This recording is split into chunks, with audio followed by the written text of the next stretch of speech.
এটি আমার একটি গোল্ডফিশ ট্যাঙ্ক।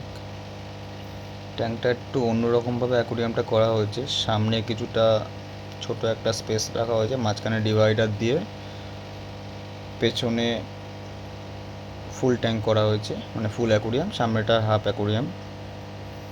তো সপ্তাহে এদেরকে আমি একবার কি দুবার আমি লাইভ ফুড দিই, মানে কেঁচো।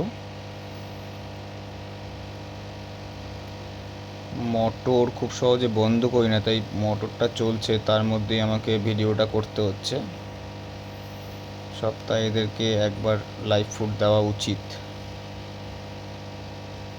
পেছনে পুরোটাই আছে হচ্ছে গোল্ডফিশ। গোল্ডফিশ ছাড়া আমি অন্য কোনো মাছ এর মধ্যে রাখিনি, শুধু একটা ক্রোকোডাইল আছে।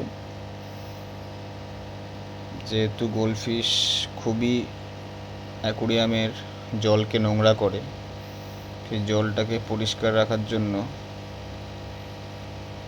একটা ক্রোকোডাইল আমি রেখেছি পেছনের ট্যাঙ্কটায়। সামনে আছে হচ্ছে শিবরাম 2 পিস আর দুটো ব্লু পোলার প্যারট। তবে সামনের দুটো শিবরাম রেখেছি আমি।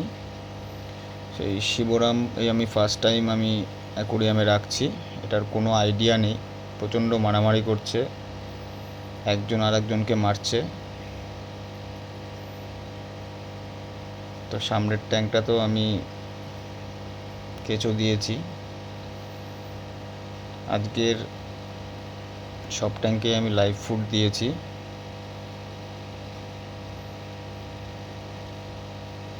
শুধু লাইভ ফুড দিলে হবে না, কাল আবার যাতে গোল্ডফিশগুলোর পেট পরিষ্কার হয় তার ব্যবস্থাও করতে হবে।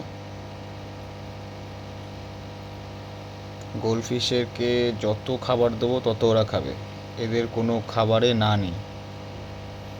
সারাদিন খাবার দিলে সারাদিন এরা খেতে থাকবে, কিন্তু সারাদিনে দুবারের বেশি খাবার দেওয়া উচিত না। কেন, অত্যাধিক পরিমাণে খেয়ে নিলে এদের বেঁচে থাকার আশাটা কমে যায়। এরা খাবারের পরিমাপ বোঝে না। অন্যান্য মাছ দেখেছি পেট ভরা থাকলে খাবারের দিকেও আসে না, কিন্তু গোল্ডফিশ একটু অন্য টাইপসের, যতবার দেবো তত খাবে ওরা।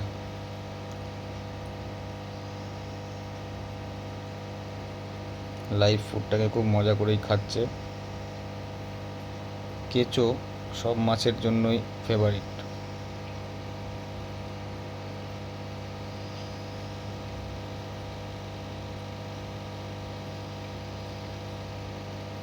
তবে এই শিবরামের যদি কোনো আইডিয়া থাকে কারো, তাহলে দয়া করে একটু আমাকে জানাবেন কমেন্টে।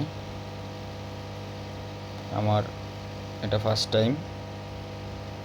একদম ছোট দুটো নিয়ে এসেছিলাম, সরি 3টে